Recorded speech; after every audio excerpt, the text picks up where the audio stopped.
Can you imagine if you could travel anywhere in the world and speak with someone there and understand them? Well, that was the vision of a Polish eye doctor who on July 26, 1887 published Una Libro, or first book of the international language that he has spent many years developing to promote peace among the people of the world.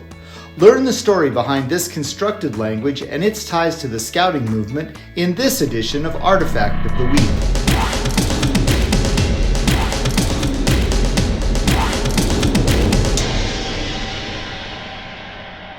L.L. Zamenhof grew up as a Jew in a small Polish town that during his childhood was part of Russia. Now, as a child, he was frustrated by not being able to talk to the many diverse people that lived in and around his village, which was made up of people that spoke Russian, German, Polish, Yiddish, and other languages. In 1895, as a young adult, Zamenhof wrote, "I was taught that all people were brothers, while outside in the streets at every step, I felt that there were no people, only Russians, Poles, Germans, Jews, and so on.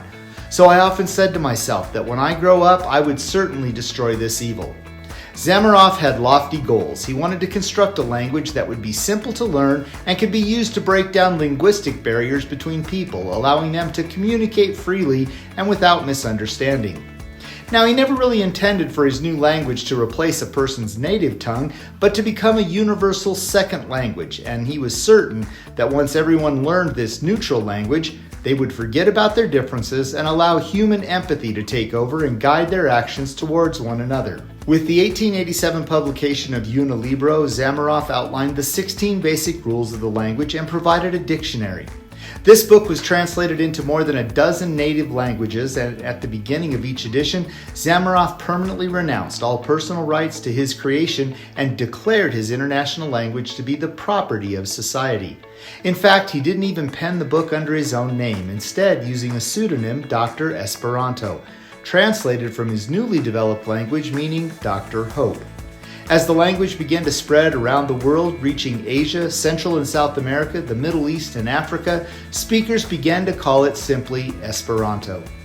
Beginning in 1905, speakers of Esperanto gathered annually at the World Esperanto Congress, where they spoke and celebrated the language. Between 1905 and when Zamenhof died in 1917, he was nominated 14 times for the Nobel Peace Prize, but he was never among those selected.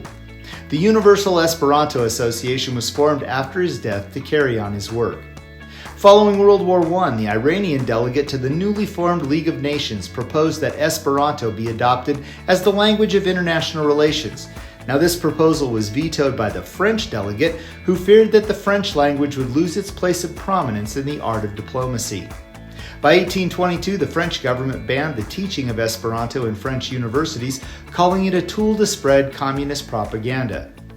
Interestingly, while the French viewed Esperanto as a communist propaganda tool, Soviet dictator Joseph Stalin persecuted and killed many Esperanto speakers during the Great Purge of 1935 and 1936, labeling them as part of an international espionage organization.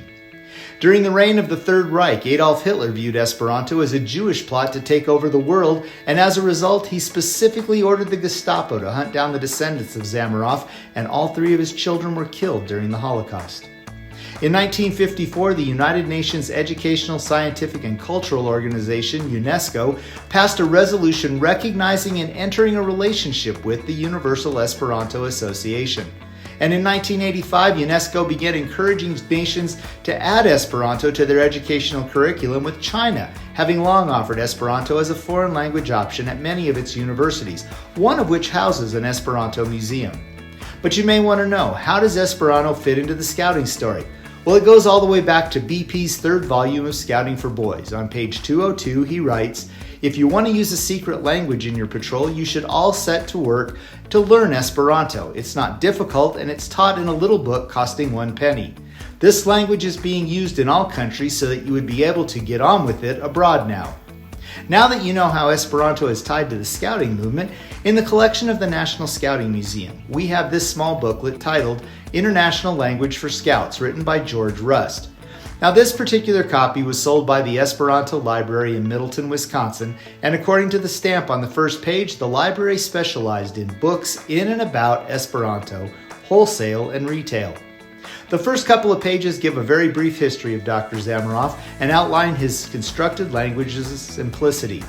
It also quotes the paragraph from Scouting for Boys. It then goes into the nuts and bolts of learning the language, particularly regarding scouting. There are instructions on the alphabet and pronunciation and exercises using scouting examples to get you started. This booklet is illustrated by P.L. Foltz, using scout-themed images to help the reader develop vocabulary and learn the language. While the original booklet was published in 1935, this version was printed after World War II. The last part of the book is the story of Eugene Claude Scott, an Englishman that attended college at the University of California and joined the U.S. Army Air Corps to fight in the Second World War. As a boy, Gene Scott looked forward to his 11th birthday and to joining the Scouts in his hometown of Letchworth, England. He progressed from tenderfoot to patrol leader in record time and was soon sent to school in Switzerland to learn French.